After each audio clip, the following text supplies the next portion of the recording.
Yo guys, what is going on? Lucky here and welcome to World of Cringe episode number 9. And today we have the pleasure of watching Carlos Terminator XX7, who I am just gonna be calling Carlos just to make my life in this video a whole lot easier, playing his AMX 30B with its beautiful Christmas camo on the map Fjords. And if you take a look at the matchup, Carlos has managed to get himself in a full tier 10 matchup, which can be rather challenging, of course, but it's gonna be challenging enough to prevent Carlos and his team from getting the win, or is it going to end in a massive cringe fest? And well, if you take a look at the title of this video, I think you already know the answer to that. Ah, fuck, I'm spoiling again. I should not be doing this. I'm sorry. I will keep my mouth shut. I know you guys hate it when I am spoiling the video, so no spoilers from now on. I'll try my best, trust me. Okay, but anyways, Carlos is making his way all the way up the hill on the northern side of the map, which is a pretty good position for an AMX 30B, since it can really use its devastating 105mm gun together with its gun depression and semi-decent turret armor. And yes, you heard me say devastating. Well, of course I meant devastating with a capital D, because the AMX 30B's 105mm gun is the gun with the highest DPM out of any 105mm wielding tier 10 medium tanks in the entire game, which is quite nice. And also, as you can see right here, Carlos is putting that DPM to the use quite effectively right here. And just take a look at the reload in between. That is not that long. That's more comparable with the Object 140's reload, for example. But you have to keep in mind that the Object 140, for example, only has 320 alpha damage, where the AMX 30B has 390 alpha damage. That is, of course, where that massive DPM comes from. But of course, you can have DPM all you want, but if there simply aren't any targets to shoot at, then, well, yeah, that DPM is going to be pretty much useless, as in this situation right now, since Carlos is just sitting in a bush at a distance, hoping for some targets to pop out, but the enemies are quite smart enough to not pop in front of Carlos's sights. So yeah, in the meantime, while Carlos is chilling in the back, take a look at the chat, because the cringe is already going on,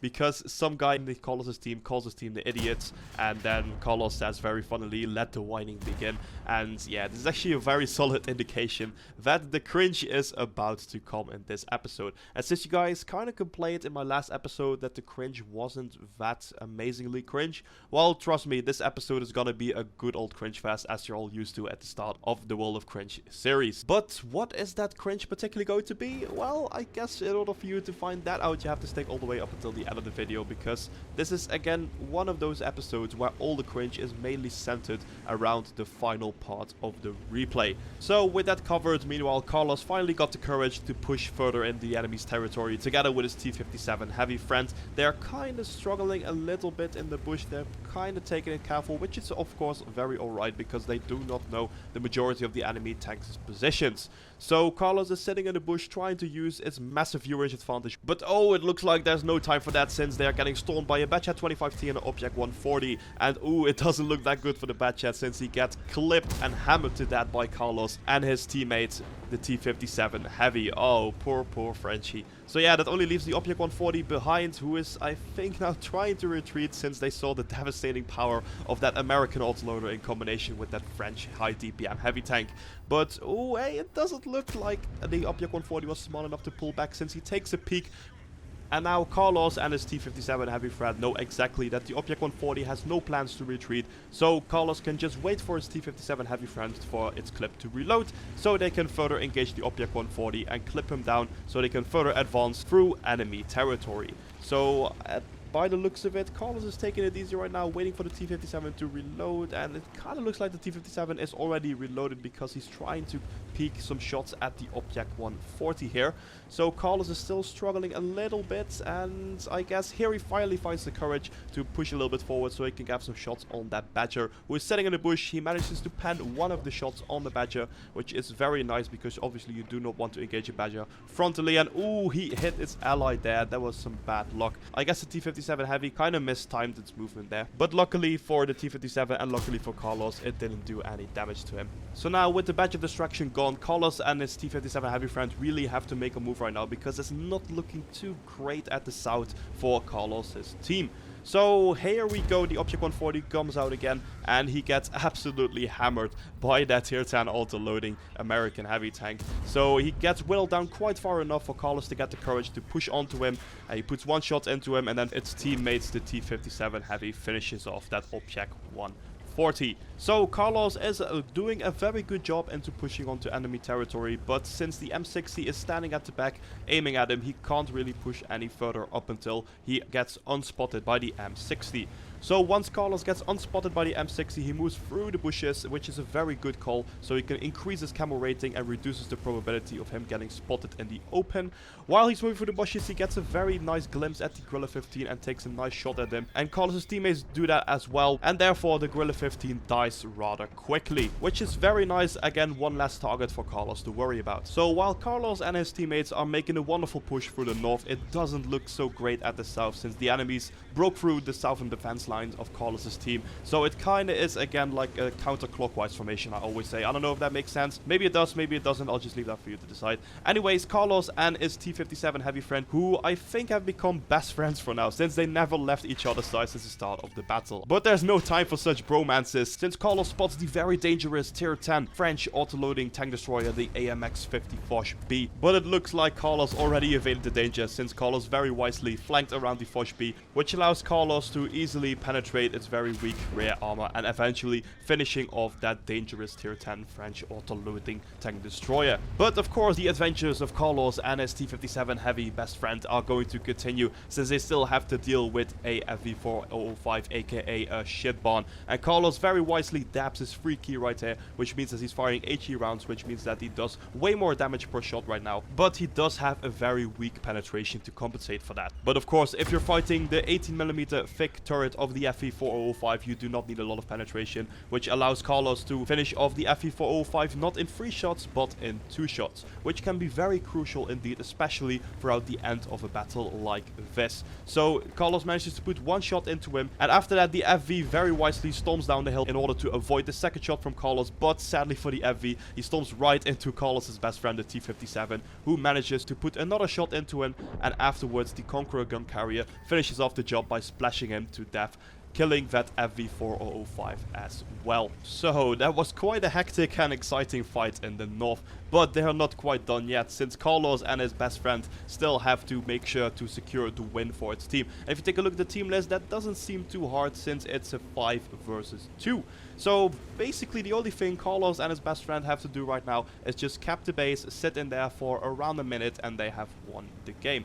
Or they can go after the 2 remaining tanks, the Type 5 Heavy and the Badger, if they want to bump up their damage level a little bit more. And I think that's exactly what they're trying to do. And oh, wait a minute, surprise, surprise, you did not expect that, Carlos, did ya? The Badger pops up right behind them and he starts focusing down Carlos's best friend. Oh, can Carlos save him? Come on, Carlos, can you save him? Oh, he's about to die. Oh no, the Badger destroys Carlos's best friend, the T57 Heavy. So therefore he also puts an end onto Carlos's bromance with the T57 Heavy. Oh, that's so sad. But Carlos does manage to avenge his teammate by killing the Badger, of course. But oh no, that is terrible. The Type 5 Heavy is there as well, and he's at so much hit points. Oh, this must have been a big shock for Carlos, because how the hell is he going to kill a Type 5 Heavy on 1,800 hit points? Oh no, the Type 5 Heavy is rushing him as well. Oh, he almost flips himself as well, but oh, sadly for Carlos, the Type 5 Heavy managed to land on its tracks, and he puts the shot into Carlos's turret, finishing him off. Oh, what a disaster. You did so well, buddy. I really think it's so sad that it had to end this way for you. So yeah, sadly, this is the end of Carlos and his bromance buddy, the T57 Heavy, but all hope is not yet lost, because there's still 3 of Carlos's teammates alive, which are the E100, the K91, and the Conqueror gun carrier. But the sad news is that the E100 is only on 141 hit points, and the K91 is only at 287 hit points. And it doesn't look like they are communicating that well, which is so vital. At this point of the game, communication can really make the difference into losing or winning the game. So, you know what? Let's take a look at the K91, what he is going to do. So it looks like the K91 is heading to the spot where the Type 5 Heavy was last seen, while the E100 is, I don't know, he's just chilling in the lake, I guess. I have no other clue what else he could have been doing. And also, if you take a look at the chat, Carlos and his teammate, the T57 Heavy, are actually trying to advise the K91 and the E100 and trying to give him tips on what they should do, but they don't really seem to listen to it. I don't know, maybe they don't speak English, but let's just see. Oh, the K91 bumps himself into the tower. Okay, I don't know, could be bad driving. I'm not judging. But anyways, let's see how the K91 is going to fight the Type 5 Heavy if he actually manages to spot the Type 5 Heavy. So he drives down to the lakeside. So maybe the Type 5 Heavy is here. I don't know. Oh my god, come on K91. The only thing you have to do is just flank around, keep him tracked. Come on, the Type 5 Heavy is showing his rear. Oh, what are you doing? He fires a HE round and misses the Type 5 Heavy. The Type 5 Heavy finishes the K91 off. What the actual hell? What was this guy doing? Literally all he had to do is drive out while the Type 5 was not looking, aim a shot at his track, perma-track him, and circle around it, and he could have easily been able to finish off that Type 5 Heavy, especially with that Russian DPM he had. But no, instead, he decided to fire an HE round into the Type 5 Heavy and retreating too late, while that gives the Type 5 Heavy the opportunity to put a shot into the K91 and to finish him off. Oh my god, I don't know what this guy was thinking. Yeah, Carlos is saying in the chat, why did you shoot HE, Type 5 Heavy, point blank range? And I think after quite a bit of time he's gonna say, did you run out of ammo or something like that? Because honestly, that's also the only logical conclusion I can pull from his action. Because why the hell would you fire HE at a Type 5 Heavy? That's such a terrible idea, especially K91, since the K91 has excellent APCR penetration, actually way above average APCR penetration for any tier 10 medium tank. You know what? Oh well, let's just forget about it. We still have the E100 left, who is still at 141 hit points, and he's trying to catch a glimpse of the Type 5 Heavy, of where he could possibly be. And to do that, he's driving all the way up top of the hill, which I don't know if that is such a great idea, since it is a big, slow, lumbering tank. And he's making himself quite vulnerable right there, because this hill is shootable from quite a lot of different positions in fjords. But this is actually the best opportunity for the E100 to catch a glimpse on the Type 5 Heavy and to actually allow his Conqueror gun carrier teammate to get some damage on him. And, oh, speaking of which, look at who we have there. It's the Type 5 Heavy, but how the hell did he get there so fast? I thought that thing only goes at 25 kilometers per hour.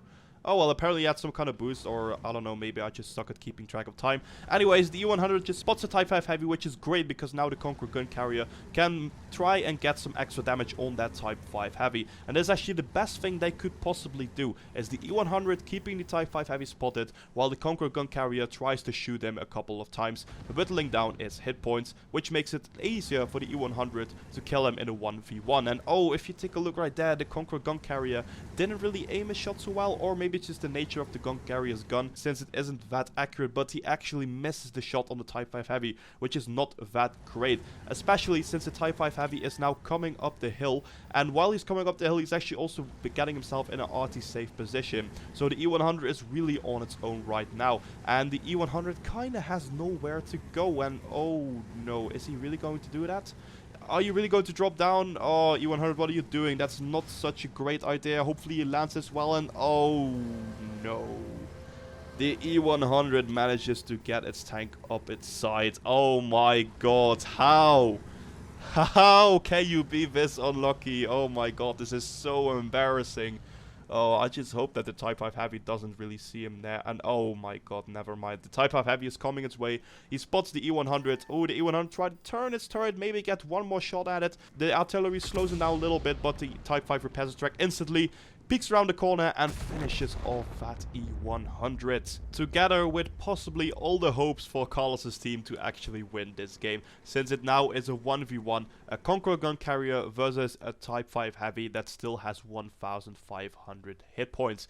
But if you take a look at the top right corner at the battle timer, the Type 5 Heavy only has 1 minute and 10 seconds left to reach the Conqueror gun carrier and to kill it. And if you consider the top speed of the Type 5 Heavy, I think the Type 5 Heavy is never going to be fast enough in order to actually kill the Conqueror gun carrier. But hey, who knows, maybe the Type 5 Heavy might be that fast, since it only was pretty fast by crossing the road to the E100. Anyways, the best thing the Conqueror gun carrier could possibly do now is... Oh, wait, no, don't drown yourself. We've already seen that 3 episodes ago. I don't want to see that again as and yeah, exactly. Just stay alive up until the battle timer runs out and play for the draw. That's the best thing the Conqueror gun carrier can do right now, since there is no way that he's going to one-shot a 1,500 hit point Type 5 Heavy. So yeah, I guess now we just sit here for 25 more seconds and wait for the battle timer to end and to see the draw. Wait a minute. How is that possible? How can a Type 5 Heavy spot it? Oh, wait a minute. Whoa, what is going on? Hello, how did the TIE 5 Heavy spot the Conqueror there? Okay, so apparently the Conqueror gun carrier has that bad camo since the TIE 5 Heavy did indeed spot him. He manages to fire and actually hit a shot on the Conqueror gun carrier, but luckily for the Conqueror gun carrier, he manages to survive on his last 2 remaining hit points. Oh, how disastrous would that have been if the TIE 5 Heavy actually managed to pull off the win? Well, actually disastrous. I think that would have been pretty epic for the TIE 5 Heavy player, of course. But it is what it is. The game ends in a draw, as expected. Neither team wins, neither team loses. But I think if Carlos's teammates were a little bit more careful and played a little bit smarter and played a little bit better together, they would have easily been able to win this game. So guys, that was again a hell of a World of Cringe episode. So Carlos, big thanks for sending in this replay. I thoroughly enjoyed it. And I hope the viewers at home also really enjoyed watching the gameplay. So if you're sitting at home there and you're thinking like, wait, I do have an awesome cringy replay that I would like to see on YouTube, then make sure to send in all of your epic, rare and cringe replays. How to do that, it's all in the description down below, so just take a look right there and send them all in, and who knows, you might see a replay pop up in the next episode of World of Cringe. Also, if you're new to this channel and you like this kind of videos, then make sure to hit that subscribe button so you will stay up to date with all my future content. Also, if you enjoyed the video, then please smash a like on it and comment down below what did you think about this replay. How did Carlos play? How did his teammates play? How would you think it would turn out? Let me know in the comments down below. I'm always curious on your opinions as well. But for now, I'm just gonna leave you with the post-game stats, and then all that's left for me to say is, as always, have an awesome day, and I'll catch you guys later.